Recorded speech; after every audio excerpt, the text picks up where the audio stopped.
अस्सलाम वालेकुम स्टूडेंट्स, आज हम करेंगे यूनिट नंबर 9 का थ्योरम नंबर 3। और इस थ्योरम में क्या कह रहे हैं कि perpendicular from the centre of a circle on a cord bisects it. अगर सर्कल के सेंटर से परपेंडिकुलर ड्रॉ किया जाए कॉर्ड के ऊपर तो वो कॉर्ड को बाइसेक्ट करता है। हमने ये प्रूफ करना है, तो इसका प्रूफ मैं आपको करके दिखाती हूँ। जी स्टूडेंट्स, मैं थ्योरम को एक्सप्लेन करना शुरू करती हूँ। थ्योरम में आपके पास क्या है कि perpendicular from the centre of a circle, ये आपके पास सर्कल है और इसका सेंटर आपके पास है ओ। कहते हैं सेंटर ऑफ सर्कल से परपेंडिकुलर ड्रॉ किया जाए कॉर्ड पे। कॉर्ड मैंने आपको सिखाया था पिछली वाली वीडियो में कि आप क्या करेंगे कि जब आप दो पॉइंट्स को ज्वाइन करेंगे तो आपके पास कॉर्ड बन जाएगी। ठीक है, ए भी आपके पास कॉर्ड है और उसका सेंटर ओ है और उस पर एक परपेंडिकुलर ड्रॉ किया गया है, यानी 90 डिग्री का एंगल बनाया गया है। ठीक है, आप इसको कह सकती हैं कि ये ओ एम है।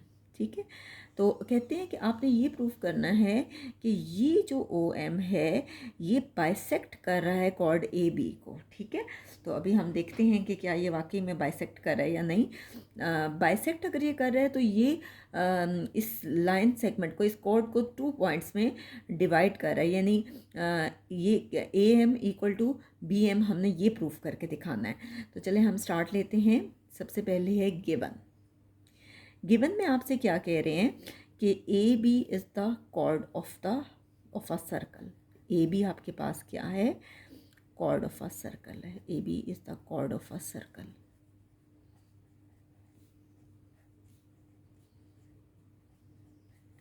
और इसका सेंटर क्या है? O, with centre at O. Centre at O. O M, so that O M किसके परपेंडिकुलर है? O M is perpendicular to chord A B. O M किसके परपेंडिकुलर है? Chord A B. ठीक है, यानी वो उस पर 90 डिग्री का एंगल बना रहा है। टू प्रूफ हमने साबित क्या करना है? हमने ये प्रूफ करना है कि एम जो है वो मिड पॉइंट है कॉर्ड ए बी का। हमने ये प्रूफ करना है कि M is the mid point of chord A B, point of chord A B.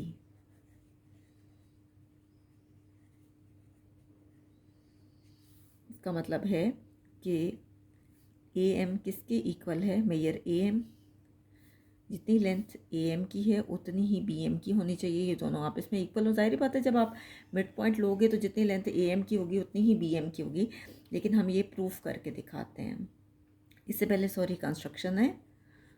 Construction में क्या कह रहे हैं कि ज्वाइन करें। मैंने आपको पहले भी सिखाया था कि फिगर में जब हम कुछ एडिशन करते हैं तो वो कंस्ट्रक्शन में आती है। तो आप क्या कर रहे हैं कि ज्वाइन कर रहे हैं ए एंड बी को विद ओ से, बी विद ओ, या आप ये भी कह सकते हैं कि join O with A and B, एक ही बात है। इसके बाद आप करेंगे प्रूफ। प्रूफ में आपके पास क्या है? Statements and reasons.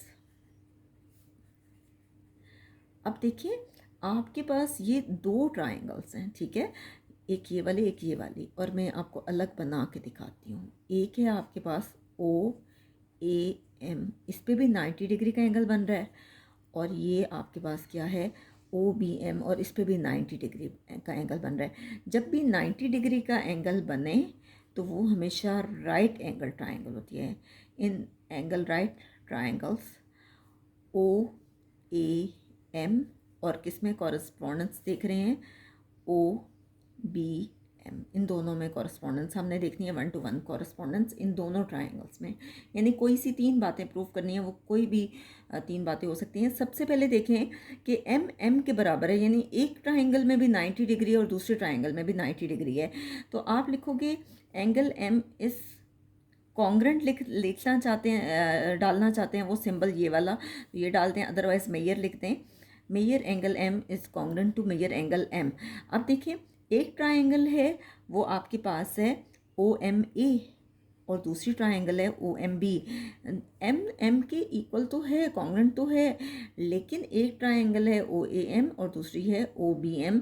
लेकिन हम अगर एम ले रहे हैं 90 डिग्री तो हम कह सकते हैं ओ एम ए, और हम क्या क्या कह सकते हैं ओ एम बी, क्योंकि 90 के इक्वल है। ठीक है, तो ये आपको दिया हुआ था गिवन में, क्योंकि गिवन में ही हमने परपेंडिकुलर ड्रॉ किया था, यानी 90 डिग्री।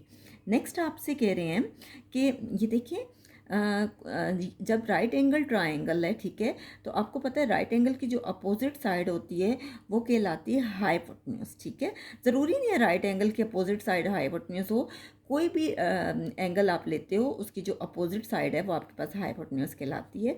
तो कहते हैं कि हाइपोटेन्यूज ओ ए किसके बराबर है, जितनी लेंथ ओ ए की है उतनी ही लेंथ ओ बी की भी है। ओ ए किसके बराबर है, ओ बी के। ठीक है, ये क्या है, radii of the same circle. अब कैसे है ये रेडियस, हम देख लेते हैं। मैंने आपको सिखाया था लास्ट वीडियो में कि जब कोई सर्कल ड्रॉ करते हैं और उसके सेंटर से किसी भी पॉइंट को आप ज्वाइन करते हो, चाहे वो पॉइंट ए हो, बी हो, सी हो, डी हो, कुछ भी हो, ठीक है, तो वो सारे का सारे आपके पास कहलाते हैं रेडियस। तो इसीलिए कह रहे हैं कि ओ ए और ओ बी जो हैं उसके सेंटर से ड्रॉ किया गया है, तो ये radii of the same circle है। नेक्स्ट आपसे कह रहे हैं कि ओ एम एक में भी है और दूसरी ट्राइंगल में भी ओ एम है, ओ एम इक्वल है ओ एम के, और ये क्या है, कॉमन है। ठीक है, अब ये तीन बातें आपके पास प्रूफ हो गई। ठीक है, इसका मतलब है कि जब तीन बातें प्रूफ हो गई तो ये कॉरस्पॉन्डेंस का सिंबल हट के, ये मैं सर्कल लगा रही हूँ, आप ना लगाते रहना, ये सिर्फ समझाने के लिए। ठीक है, तो ये कॉरस्पॉन्डेंस का सिंबल हट के कौन सा सिंबल लग जाएगा, कॉन्ग्रेंट का। ठीक है, O A M is equal congruent to triangle O B M. अच्छा, इसके बाद देखें कि आप ये कह सकते हो कि इन एंगल राइट एंगल ट्राइंगल्स में क्या होता है कि हाइपोटेन्यूज साइड्स इक्वल होती हैं, कॉन्ग्रेंट होती हैं हाइपोटेन्यूज साइड्स के। ठीक है, नेक्स्ट है आपके पास कि अब देखिए एक ट्राइंगल दूसरी ट्राइंगल के बराबर आ गई है, इसका मतलब है कि इस ट्राइंगल का हर एंगल दूसरी ट्राइंगल के हर एंगल के बराबर है। जैसे ओ के बराबर है, एम के बराबर है, ए बी के बराबर है, इसी तरह से हर साइड ओ बी के बराबर है, ओ एम के बराबर है, इसी तरह से ए एम किसके कॉन्ग्रेंट है, बी एम के, ए एम बी एम के बराबर है। इसलिए हम कह सकते हैं कि A M is congruent to B M, या measure A M is equal to measure B M. ठीक है, तो अब देखिए जब मिड पॉइंट हमारे पास प्रूफ हो गया कि ए एम बी एम के इक्वल है, तो जाहिर बात है वो अगर उसके मिड पे ज्वाइन हो रहा है तो हम कह सकते हैं कि वो अगर लाइन सेगमेंट को कॉर्ड को टू पार्ट्स में डिवाइड कर रहा है, इसलिए हम कह सकते हैं कि ओ एम जो है वो बाइसेक्ट कर रहा है, bisects the chord A B, O M bisects the chord A B.